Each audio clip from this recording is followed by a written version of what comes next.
moving through the levels, but to go through the adaptations or the levels, we need to first establish stabilization, work our way into strength, and then ultimately into power if that is one of your goals. Once stabilization is established, we can earn our way into strength. Now, the first phase of strength that we want to enter into before we get into muscular development is strength endurance training. And this can still be impactful as a phase of training because you can still increase muscle size with this style of training. Primary adaptation under strength endurance training, and this really sets you up for success when it comes to muscular development or muscle size, is first of all, you're improving core strength, right? As well as joint stabilization through the spine. The second major point is now that you've got stability with strength, your muscular endurance. Again, this is your ability to hold posture under load and over an extended period of time.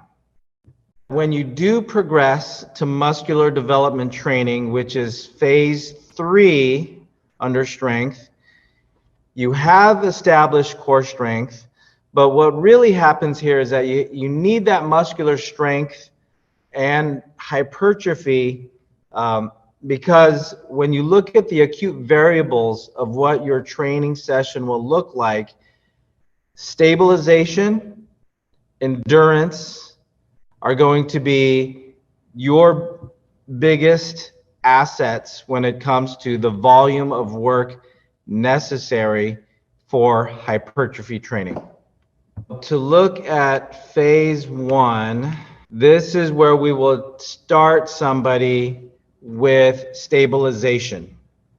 First thing is flexibility or mobility. You see pictures here of people using a foam roller. Now, what this does is it helps the muscle relax so that when you perform the flexibility or the stretching, depending on the format of stretching, you're going to get more range of motion compared to if you did not foam roll. I want you to understand that this is not just limited to stabilization training. Strength and power phases of training, this can actually be helpful in establishing range of motion for your exercise routine for that day. Flexibility, here we're seeing a few different techniques that address where people are typically going to have movement restrictions. First picture on the left, you see here we're doing a standing calf raise.